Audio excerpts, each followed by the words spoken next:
Et bonjour à toutes et à tous, merci de nous retrouver pour cette première de Footmage. Au programme, les résumés des rencontres de deuxième ligue.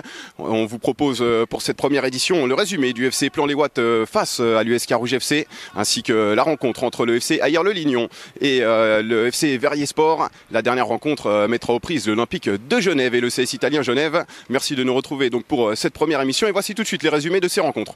Oui Guilhem, coup de projecteur sur 3 matchs de deuxième ligue et pour débuter, Plan-les-Ouates qui reçoit le néo-promu US Carouge et qui a la possibilité de prendre la tête en cas de victoire. Et les locaux ne vont pas tarder à se mettre en évidence. On joue la 12e minute. Christopher Nwane hérite du ballon dans le couloir. Il adresse une passe parfaite pour Fazilia qui ouvre le score.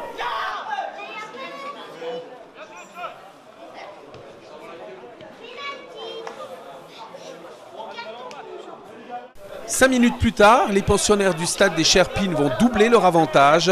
Nwane est lancé en profondeur à la limite du hors-jeu, efface Feutz et peut inscrire son second but de la saison.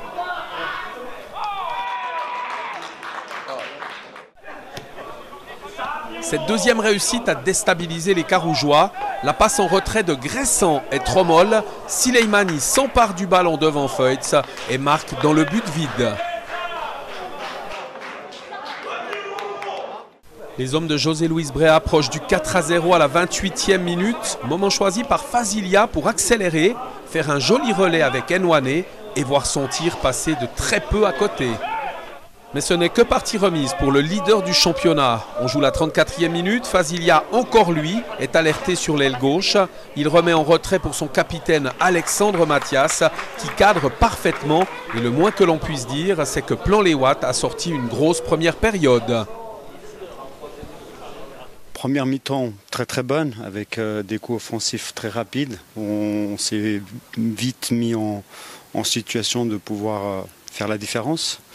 C'est un peu encore un poil brouillon. On peut scorer plus vite, scorer plus loin dans la première mi-temps, mais bon, c'était pas évident. On a une équipe qui a une promue, qui joue aussi bien au ballon. Ils avaient laissé un peu plus d'espace en première mi-temps. Nous, on a essayé de jouer les coups à fond. Je crois qu'on avait fait une belle première mi-temps. Mais au retour des vestiaires, c'est l'US Carouge qui va être le premier à s'illustrer. Favre met en avant, la balle est déviée par la défense locale. Vitkeviez sert Fernandez qui d'un maître-tir marque son premier but de la saison. À l'heure de jeu, on est même proche du 4-2, mais la frappe du buteur carougeois est trop croisée. L'esprit des visiteurs sur cette seconde période est excellent. Sur le coup franc de Batista, Vitkeviez détourne de la tête, mais Chapeau est vigilant. Moins présents dans cette seconde période, les locaux qui gèrent le score vont passer proche du 5-1. Mais le tir de Fazilia frôle le montant gauche du but de Feutz. Le cinquième, les hommes de José Luis Brea vont le marquer. Le nouvel entrée Marigno trouve Mathias qui affronte victorieusement le portier carougeois. On joue alors la 91e minute. 2 minutes plus tard, les visiteurs scellent le score final grâce à une habile frappe de la tête signée Gressan, auteur de son second but de la saison. Un Plan-les-Ouates aux deux visages s'est imposé et s'empare seul de la tête du championnat de deuxième ligue genevoise avant la suite de cette troisième journée. Quant à l'US Carouge, il devra retenir sa très bonne prestation de seconde mi-temps. On a mis du temps à démarrer. Pour je ne sais trop quelle raison, on était un petit peu fébrile. On n'a pas osé jouer, on n'a pas osé développer notre jeu comme nous l'avions travaillé, comme nous savons le faire.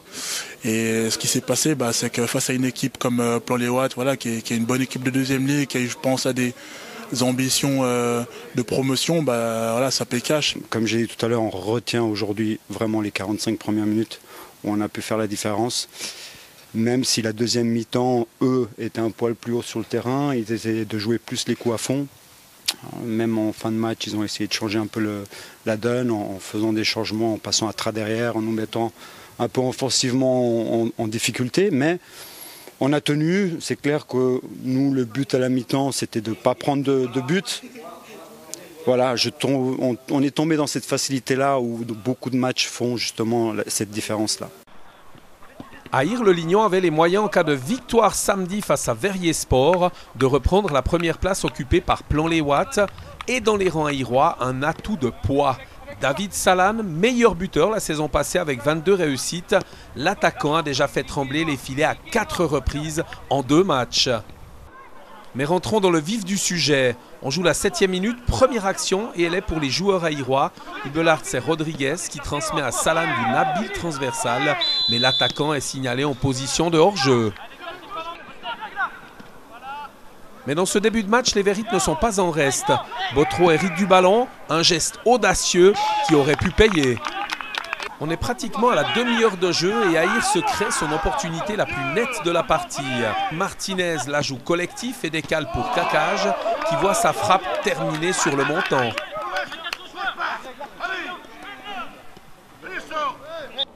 Botro a ensuite une bonne occasion d'inquiéter le portier des locaux.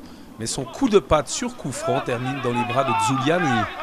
Juste avant la pause, l'omniprésent Martinez s'empare du ballon, met de la tête pour Salane qui frappe et Aïr-le-Lignon touche du bois pour la seconde fois de la partie. On apprécie encore une fois la belle combativité des Aïrois pour tenter d'ouvrir la marque. On est tombé face à une belle équipe de Verrier qui était bien compacte, les lignes bien serrées. Ils venaient assez haut nous presser, c'est vrai qu'on avait de la peine à trouver les solutions. On a quand même fait 2 poteaux il me semble. Donc voilà, c'était vraiment une première mi-temps assez difficile. On savait que ça allait venir, mais avec une belle équipe comme ça, c'était difficile d'aller dans leurs 16 mètres. Et Yvan Rego avait raison. Après l'été, les joueurs du capitaine aïrois vont trouver la formule pour faire plier les Verrites. Le meilleur buteur de 2e ligue va à nouveau s'illustrer et cela va aller très vite. Le portier de Zuliani dégage et trouve Kakage qui met en arrière pour Salane qui catapulte le ballon au fond du but adverse d'une frappe sûre. C'est 1-0 et c'est mérité à ce moment de la partie. Profitant de cette spirale de réussite, les locaux vont doubler la mise. À une touche de balle, le cuir arrive à nouveau dans les pieds de Salane qui en fait le meilleur usage et qui lobe habilement Garcia, marquant au passage son 6e but en 3 matchs.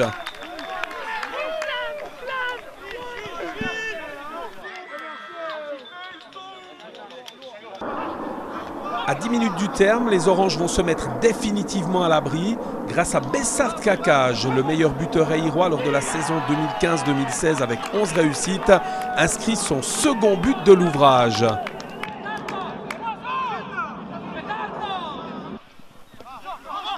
Les joueurs d'Elder Silva font le plein de points en 3 matchs et pointent bien évidemment en tête du classement de 2e ligue. C'est vrai qu'on vise le titre. Maintenant, on ne va pas se focaliser là-dessus chaque semaine. Comme j'ai dit, on joue match après match. Si on peut jouer le titre, on va le jouer, ça c'est clair et net. On essaie de le jouer chaque saison.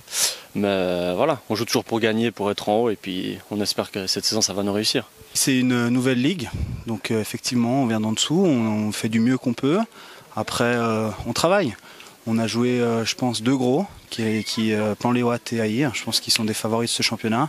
Alors effectivement, c'est 2 défaites, 3-0, mais il y a du bon, il y a du moins bon, et puis on travaille. À se maintenir, on espère, en tout cas, ça c'est sûr, c'est l'objectif. Après, de classement, on a un objectif à nous, qui est effectivement plus ou moins le milieu de classement. Après, on prend match après match, comme vous dites, la saison est encore longue. Moi je pense personnellement qu'on va quand même réussir à faire des points. Après, c'est le foot, hein. C'est le foot, c'est comme ça. Après une défaite et un nul, le CS italien se devait de réagir face à l'Olympique de Genève qui restait lui sur un nul et un large succès 7-0 contre Ronnais. D'entrée de jeu, le CS italien met de la pression et c'est logiquement après seulement 9 minutes que Mendes parvient à reprendre victorieusement une déviation de son capitaine Mazamé.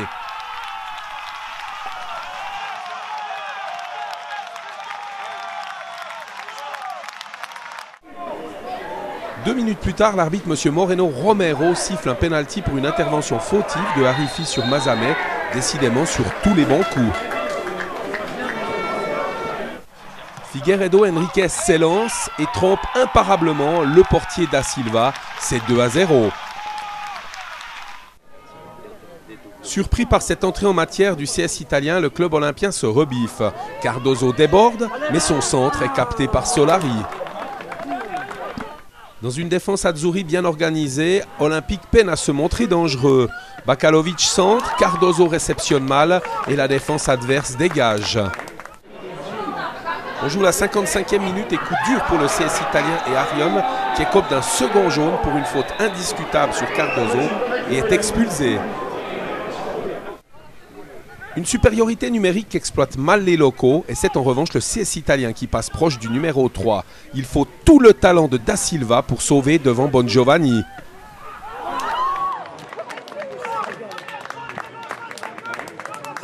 Les hommes de Stéphanie se montrent toutefois dangereux et passent même près de la réduction de la marque, mais la frappe de Barbosa est déviée et passe de peu à côté. On entre dans les 5 dernières minutes et Daryl Passy va offrir une volée d'anthologie à Varambé.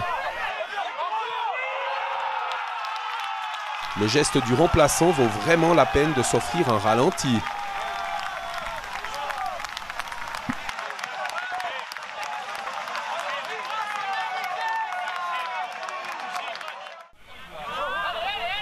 Un but superbe mais inutile, l'Olympique de Genève qui concède sa première défaite de la saison.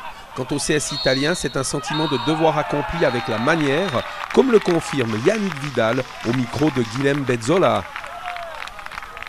Au niveau collectif déjà extrêmement satisfait puisqu'on sort de deux matchs qui étaient assez compliqués, en tout cas au niveau du point, au niveau des pointages. On n'avait pas encore réussi à gagner mais on produisait beaucoup de bonnes choses. On avait fait une prep très concluante, donc on était assez frustrés. Et puis c'était dur avec ce match contre des favoris clairement. Mais je pense qu'on a vraiment répondu présent dans le secteur de jeu où on voulait. On a été très solide, on a travaillé en équipe, on savait que notre salut allait passer par là. Et je pense que par rapport à ça, c'est 100% réussi, quoi. Et après, bah voilà. Ça fait toujours plaisir de prendre des 3 points ici et de voir l'équipe être joyeuse comme ça et pouvoir attaquer la suite avec plein d'optimisme. Au niveau de l'état d'esprit, je pense que c'est vraiment ça qu'on va devoir réussir à reproduire tous les week-ends.